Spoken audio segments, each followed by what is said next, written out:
Hello दोस्तों, आप लोगों का A2 एकेडमी में स्वागत करते हैं। आपको पता है यूपी ट्रिपल एस सी पेट ने अपना एग्जाम डेट डिक्लेयर कर दिया है। आपको सभी को पता होगा 28-29 अक्टूबर 2 दिन एग्जाम होंगे। और ये सारे क्वेश्चन जो हमने लाए हैं लूसेंट का पूरा निचोड़ है। आप जानते हैं यूपी ट्रिपल एस सी जो भी पूछता है वो लूसेंट से ही क्वेश्चन बनते हैं। ठीक है, लूसेंट से ही आपके क्वेश्चन बनते हैं। तो आप लोगों को कुछ नहीं करना है, बस अपनी तैयारी को चेक करना है कि आप लोग कितने पानी में हो। ठीक है, इसलिए आप अपनी तैयारी को बूस्ट कीजिए और इन क्वेश्चनों को आप निगलेक्ट नहीं कर सकते। देखिए, ये सारे क्वेश्चन जो प्रीवियस ईयर में है आए हुए हैं, ये जो रेट है ना, यही आपको ऑप्शन में मिलेगा। ये सारे क्वेश्चन हम लोग आज देखिए, ये वेद से भी क्वेश्चन आपके आते हैं। ऋग्वेद है, सामवेद है, सारे वेदों को मैंने ले रखा है।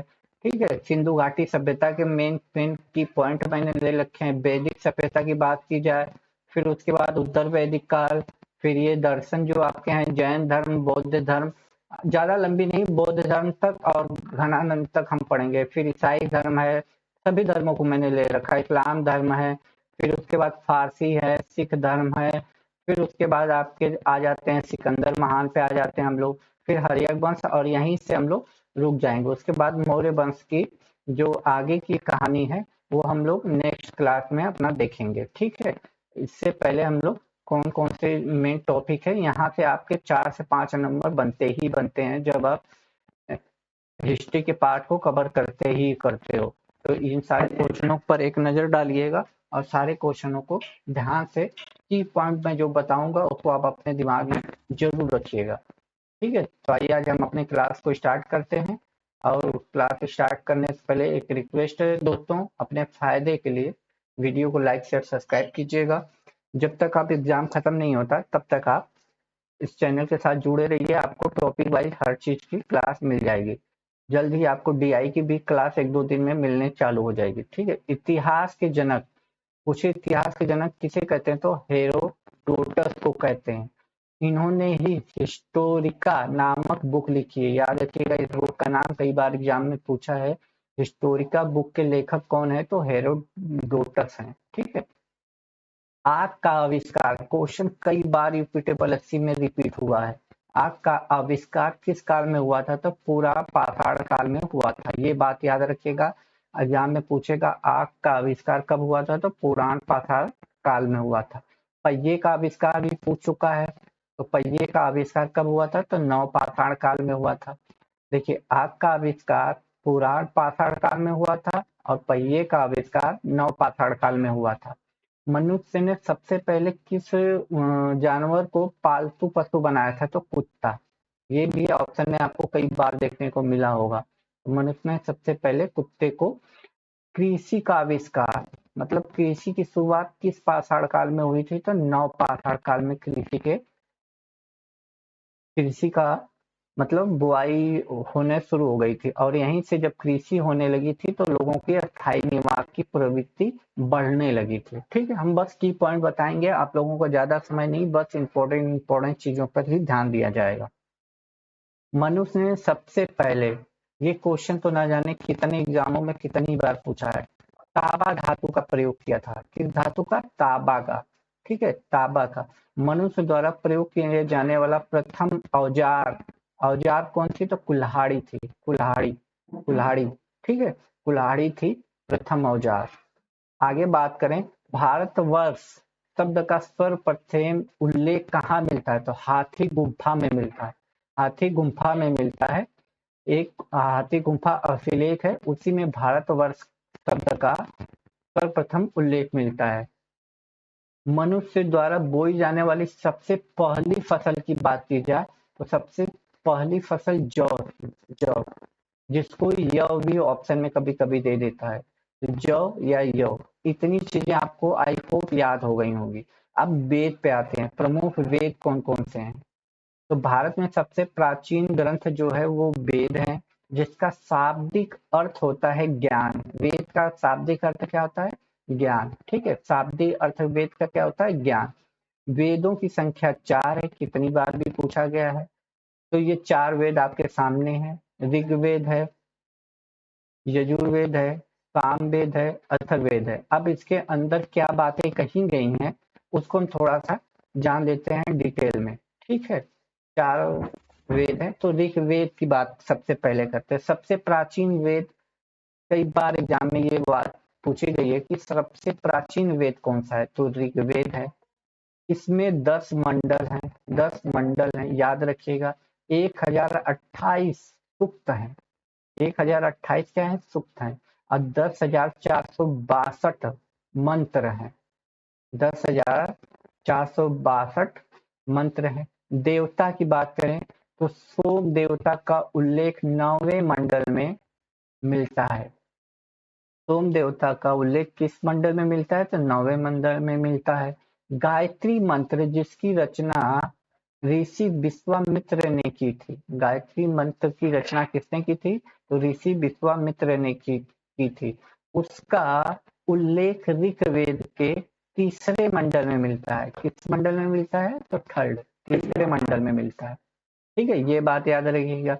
अब इतनी ही बातें आपको ऋग्वेद से याद रखनी है। यजुर्वेद में देखिए कौन सी बात याद रखिए, यह वेद गद और पद दोनों में लिखा गया है। ये क्वेश्चन बार बार पूछा जाता है, बस इसका यही यजुर्वेद में बस इतना ही याद रखना है कि ये वेद यजुर्वेद गद और पद दोनों में ही लिखा गया है। ठीक है, साम वेद संगीत का बात करें तो इस वेद में संगीत की जानकारी मिलती है, संगीत की जानकारी मिलती है, इसलिए इसे भारतीय संगीत का जनक कहा जाता है। ठीक है, बस इसमें ये है, बस मैं की पॉइंट बता रहा हूँ जो एग्जामों में रिपीट होते हैं। पूरी हिस्ट्री अब पढ़ने लगोगे तो इतना बड़ा एग्जाम नहीं है। ठीक है, आपको आईएएस पीसीएस का एग्जाम नहीं देना है, बस की पॉइंट है।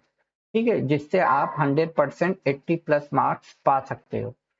अथर्ववेद का मैं बात करूं, अथर्ववेद में क्या क्या याद रखना है, यह वेद सबसे बाद में लिखा गया है, पहला की पॉइंट। इसे आधुनिक वेद भी कहते हैं। ठीक है, इस वेद में जादू टोना, तंत्र मंत्र, चिकित्सा, विवाह, प्रेम का उल्लेख है। ये सारी चीजें सबसे ज्यादा ये पूछा गया है कि जादू टोने का उल्लेख किस वेद में है, तो आप ऑप्शन क्या टिक करोगे, अथर्ववेद। ठीक है, ये चीजें याद होनी चाहिए।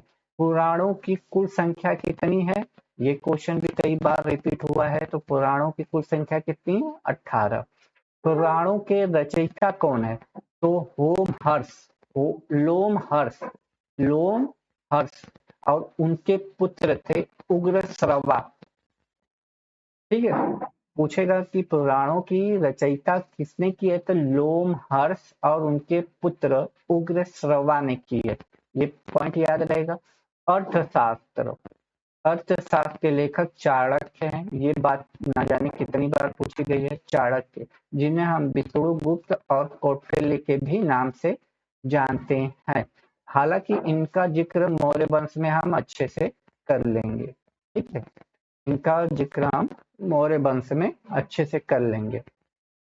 अब देखिए, राजतरंगिणी पुस्तक के लेखक कलहड़ हैं।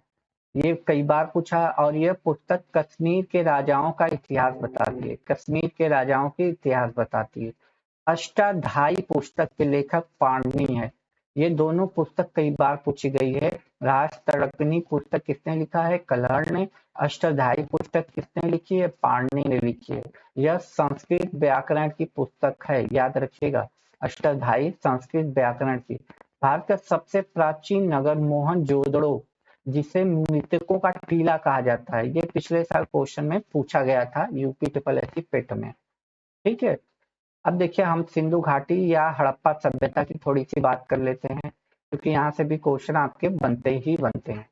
तो आप कोई भी पॉइंट निगलेक्ट नहीं करेंगे, उसके बस की पॉइंट को पढ़ेंगे, लेकिन सब कुछ पढ़ेंगे। सिंधु घाटी सभ्यता का काल की बात करें तो 2500, जिसको हम 2500 ईसा पूर्व से 1750 ईसा पूर्व था, ये माना गया है।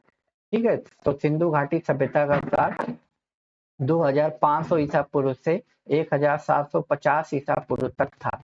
ठीक है, सिंधु घाटी सभ्यता की खोज कई बार पूछा गया, राय बहादुर दयाराम साहनी ने की थी, और कब की थी, तो 1921 में। ये पॉइंट याद रखिएगा कि सिंधु घाटी सभ्यता की खोज राय बहादुर दयाराम साहनी ने की थी, कब की थी, तो 1921 21 में की गई थी, क्योंकि ये क्वेश्चन कई बार यूपी ट्रिपल एससी पेट में रिपीट हो चुका है। अब देखिए, सिंधु घाटी सभ्यता का बंदरगाह की बात करूं तो लोथल है। लोथल, लोथल कहाँ है वर्तमान के? गुजरात में। ठीक है, लोथल था। सिंधु घाटी सभ्यता की लिपि की बात करें तो भाव चित्रात्मक थी। भाव चित्रात्मक थी। यह लिपि दाएं से बाएं लिखी जाती थी, याद रखिएगा। सिंधु घाटी सभ्यता की लिपि भाव चित्रात्मक थी। यह लिपि दाएं से बाएं लिखी गई है। ठीक है। अगला, मोहनजोदड़ो से एक कांस्य की मूर्ति, नर्तकी नर्तकी की मूर्ति मिली है। ये क्वेश्चन भी कई बार पूछा गया है कि कांस्य की नृत्य करती मूर्ति कहाँ से प्राप्त हुई है? तो मोहनजोदड़ो से प्राप्त हुई है। जूते हुए खेत के साक्ष्य कालीबंगा से मिले हैं। कालीबंगा से, ये थोड़ा सा इस पे क्लियर नहीं आया, लेकिन बाकी के पेज आपके क्लियर मिलेंगे इस तरह से। थोड़ा सा एडजस्ट कीजिएगा, बस 2 मिनट आओ। ठीक है। जूते हुए खेत के साक्ष्य कालीबंगा से प्राप्त हुए हैं। मोहनजोदड़ो से प्राप्त सबसे बड़ी इमारत, ये क्वेश्चन कई बार पूछा गया, तो अन्नागार है। अन्नागार है, स्नानागार नहीं है, याद रखिएगा। ऑप्शन में स्नानागार भी मिलता है। तो मोहनजोदड़ो से सबसे बड़ा प्राप्त इमारत कौन सी थी? तो अन्नागार थी। ठीक है। और जूते हुए खेत के साक्ष्य कहाँ से मिले? कालीबंगा से मिले। अग्निकुंड, अग्निकुंड लोथल और कालीबंगन से प्राप्त हुए हैं।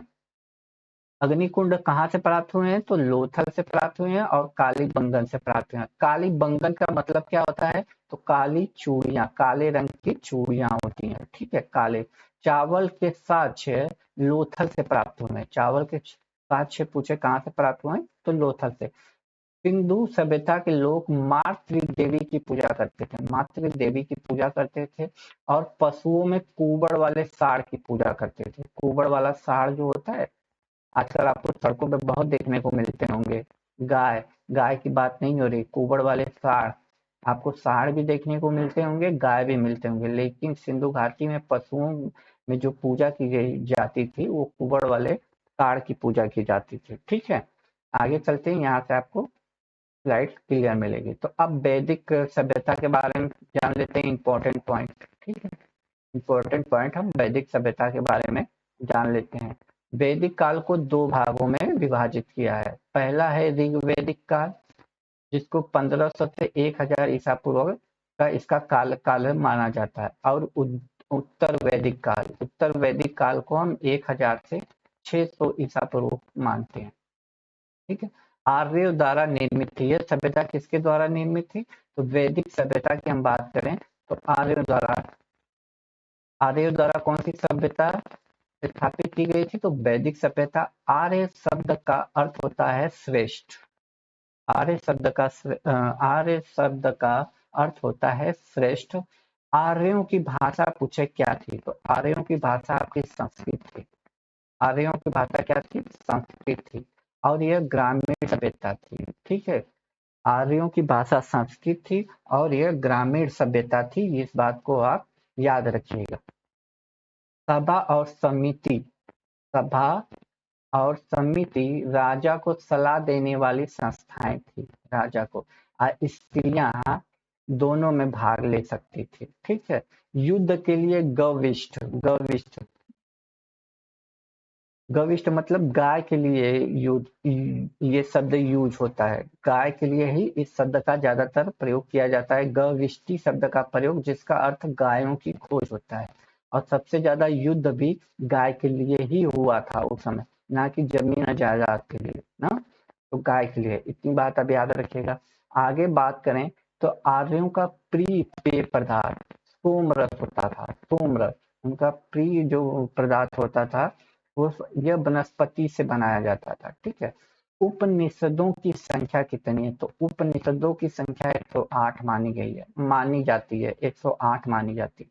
आर्यों का प्रिय पशु की बात करें तो घोड़ा था। आर्यों का प्रिय पशु घोड़ा था। और प्रिय देवता की बात मैं करूं तो इंद्र थे, इंद्र। ठीक है, इतनी बात आप लोगों को याद होनी चाहिए। उत्तर वैदिक काल की बात करूं तो 1000 ईसा पूर्व से 600 ईसा पूर्व की बात। तो सत्यमेव जयते, मुटको उपनिषद की बात जानते हैं कि सत्यमेव जयते मुंडको उपनिषद से ही लिया गया है। ये बात याद रखिए। महाकाव्य दो हैं, एक तो महाभारत है और दूसरा रामायण है, जबकि संस्कृत में 8 महाकाव्य हैं। संस्कृत में 8 महाकाव्य। महाभारत का पुराना नाम बात करें तो जय संहिता है। कई बार पूछा गया है कि महाभारत का पुराना नाम क्या है, तो जय संहिता है। महाभारत विश्व का सबसे बड़ा महाकाव्य है, ये भी याद रखिएगा। ठीक है, तो इतनी बात आपको यहाँ से याद रखनी है। अब देखिए, कुछ दर्शन है और उसके प्रवर्तक है, यहाँ से क्वेश्चन पूछ लेता है कभी कभी। तो योग दर्शन आपके पतंजलि हैं। न्याय दर्शन की बात करूं तो गौतम ऋषि हैं। ठीक है, सबसे ज्यादा ये पूछा गया है योग दर्शन, तो पतंजलि है। न्याय दर्शन की बात करें तो गौतम ऋषि हैं। चावाक दर्शन की बात करें तो चावाक, चावाक से चावाक। सांख्य दर्शन की बात करें तो कपिल मुनि। सांख्य दर्शन के जो हैं प्रवर्तक वो कपिल मुनि को माना जाता है। पूर्व मीमांसा, मीमांसा की बात करें तो जैमिनी है, जैमिनी पूर्व मीमांसा। और उत्तर मीमांसा की बात करें तो बादरायण है, बादरायण। ठीक है, उत्तर। तो सबसे ज्यादा आपसे योग दर्शन की बात बार बार पूछा गया है। ठीक है, अब आते हैं हम जैन धर्म और बौद्ध धर्म के बारे में जान लेते हैं। की पॉइंट, सिर्फ की पॉइंट की बात करेंगे हम लोग, ज्यादा परेशान होने की जरूरत नहीं है आपको। आप इतना पढ़ लेते हो तो आपका कहीं भी कुछ भी नहीं छूटने वाला है। तो जैन धर्म के संस्थापक सबसे ज्यादा पूछा जाता है। तो और जैन धर्म के संस्थापक या प्रथम तीर्थंकर की बात करें तो ये ऋषभ देव थे। ऋषभ देव याद रखिएगा, जैन धर्म के प्रथम तीर्थंकर या संस्थापक कौन थे, तो ऋषभ देव थे। जैन धर्म के 23वें तीर्थंकर के बारे में भी पूछा जाता है, तो पार्श्वनाथ थे, जो काशी के राजा अश्वसेन के पुत्र थे। ठीक है, जैन धर्म के 23वें तीर्थंकर पार्श्वनाथ थे, जो काशी के राजा अश्वसेन के पुत्र थे। महावीर स्वामी, महावीर स्वामी जैन धर्म के 24वें तीर्थंकर थे और अंतिम तीर्थंकर भी थे। स्वामी जी का जन्म सबसे ज्यादा इन्हीं के बारे में पूछा जाता है, तो इनके बारे में थोड़ा सा डिटेल जान लेते हैं। महावीर स्वामी का जन्म कुंडल ग्राम वैशाली में हुआ था। कहाँ हुआ था, कुंडल ग्राम वैशाली में हुआ था। इनके पिता का नाम सिद्धार्थ था, जो यात्रिक कुल के थे, यात्रिक कुल के सरदार थे। ठीक है, और माता का नाम क्या था, तिसला, तिसला देवी था माता का नाम। महावीर स्वामी का जो पत्नी थी उनका नाम यशोदा था, यशोदा याद रखिएगा। अब पुत्र का नाम था प्रियदर्शनी। ठीक है, सॉरी यहाँ पे पुत्री है, पुत्री का नाम था प्रियदर्शनी। तो ये बात याद रखिएगा। ठीक है, कि इनका जन्म कुंडल गांव वैशाली में हुआ था। पिता का नाम सिद्धार्थ था, माता का नाम शीतला देवी था, पत्नी का नाम यशोदा और पुत्री जो थी प्रियदर्शनी थी। महावीर स्वामी के बचपन का नाम कई बार पूछा है, तो इनके बचपन का नाम वर्धमान था। ठीक है, महावीर स्वामी ने 30 वर्ष की आयु में माता पिता की मृत्यु के पश्चात अपने भाई नंदीवर्धन से अनुमति लेकर सन्यासी जीवन को स्वीकार किया था। ठीक है, 12 वर्ष की कठिन तपस्या के पश्चात जुभिंक ग्राम में ऋजुपालिका नदी, ऋजुपालिका नदी के किनारे साल के वृक्ष के नीचे केवल, मतलब केवल का मतलब होता है ज्ञान की प्राप्ति हुई। ठीक, इस समय इनका नाम महावीर पड़ गया। ठीक है, अब देखते हैं 72 वर्ष की आयु में महावीर स्वामी की मृत्यु पावापुरी में, राजगिरी में जो पावापुरी है वहां पे हो गई। जैन धर्म के तीर्थंकरों की जीवनी कल्पसूत्र नामक पुस्तक में है, कल्पसूत्र नामक पुस्तक में है, जिसकी रचना भद्रबाहु ने की थी।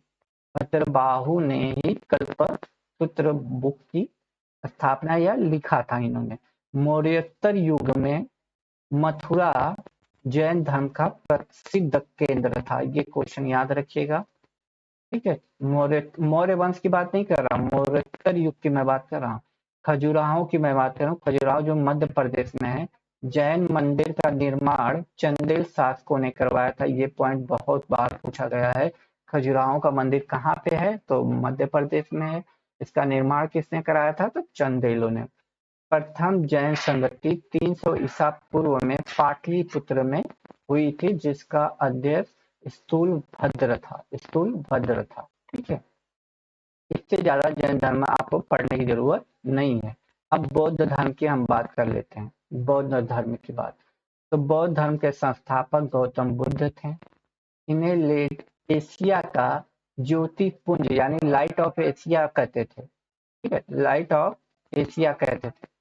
इनका जन्म 1563 ईस्वी पूर्व में कपिल वस्तु के लुम्बिनी नामक ग्राम में हुआ था। याद रखिएगा, 1563 ईस्वी में ईसा पूर्व में कपिल वस्तु के लुम्बिनी नामक स्थान पर हुआ। पिता का नाम शुद्धोषण था। शुद्धोषण जो साक्यगढ़, मतलब साक्यगढ़ के मुखिया थे। इनकी माता माया देवी, जिनकी मृत्यु इनके जन्म के 7वें दिन ही हो गई थी। इनका पालन पोषण प्रजापति गौतमी, जो कि इनकी मौसी थी, उन्होंने किया था। गौतम बुद्ध के बचपन का नाम सिद्धार्थ था, जिनका विवाह 16 वर्ष की अवस्था में यशोधरा के साथ हो गया था। इनके पुत्र का नाम राहुल था।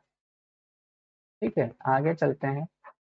सिद्धार्थ लोगों ने दुखों को दूर करने के निश्चित के लिए 29 वर्ष की आयु में गृह त्याग किया था, जिसे बौद्ध धर्म में महाभिनिष्क्रमण कहा जाता है। बुद्ध ने सर्वाधिक उपदेश शरावस्ती में दिए थे। ये पॉइंट कई बार पूछा गया है। गौतम बुद्ध ने 483 ईसा पूर्व में 80 वर्ष की अवस्था में अपना शरीर त्याग दिया। बौद्ध ग्रंथों में इसे महापरिनिर्वाण कहते हैं। ठीक है, ये पॉइंट भी आप याद रखिएगा। चतुर्बौद्ध संगति के बाद गौतम बौद्ध धर्म दो भागों में, हीनयान और महायान में विभाजित हो गया था। बौद्ध साहित्य के तीन पिटक थे: शुद्ध पिटक, विनय पिटक और अभिधम्म पिटक। ये याद रखिएगा, शुद्ध पिटक, विनय पिटक और अभिधम्म पिटक। बौद्ध धर्म का प्रचार पाली भाषा में किया गया था।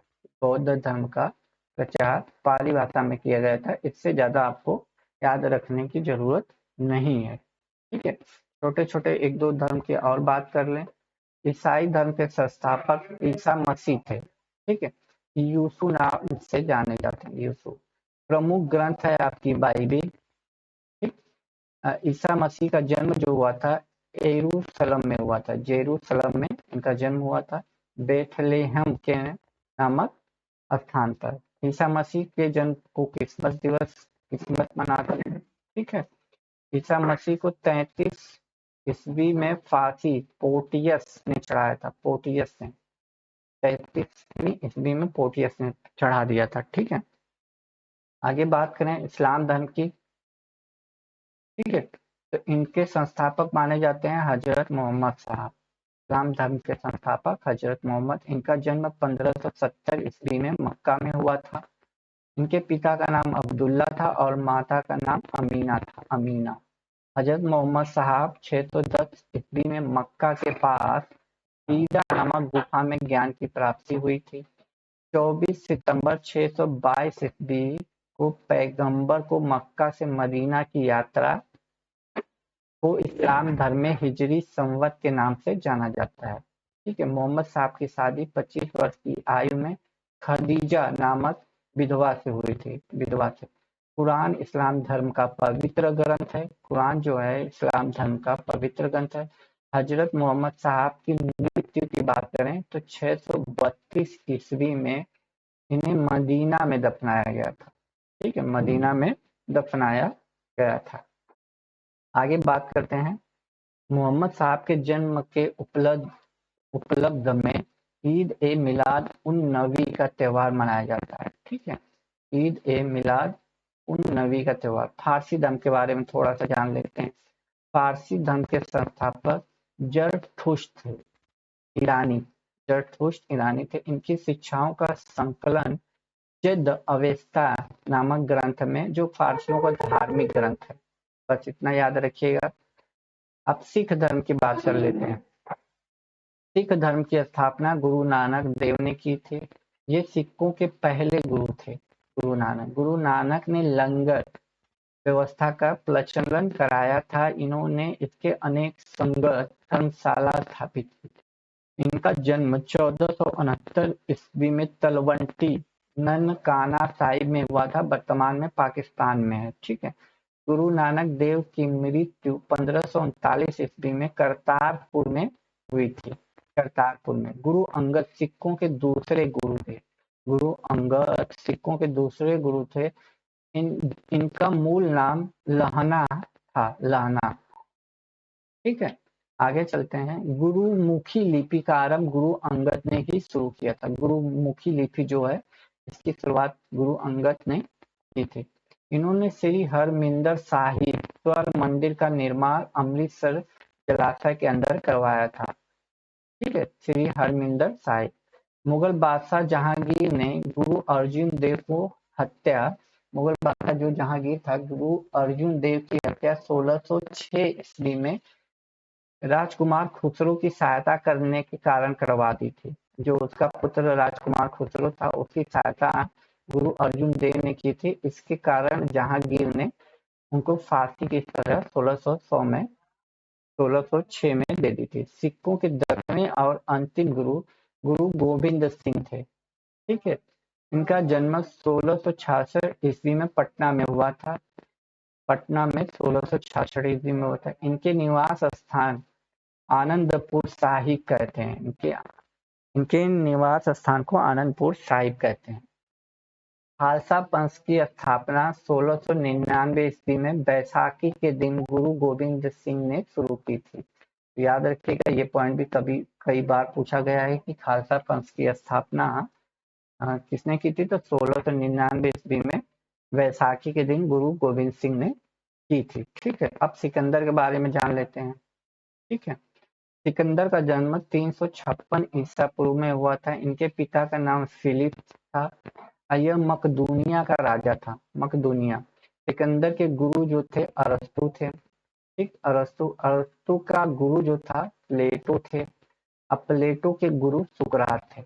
देखिए, सिकंदर के गुरु कौन थे? अरस्तु। अरस्तु के गुरु प्लेटो। अब प्लेटो के गुरु सुकरात थे। सिकंदर ने भारत पे 326 ईस्वी पे आक्रमण किया था। इनका सेनापति सेलुकस निकेटर था। याद रखिएगा सेलुकस निकेटर को। आगे चलते। सिकंदर का युद्ध पंजाब के राजा पुरु पोरस के साथ हुआ था।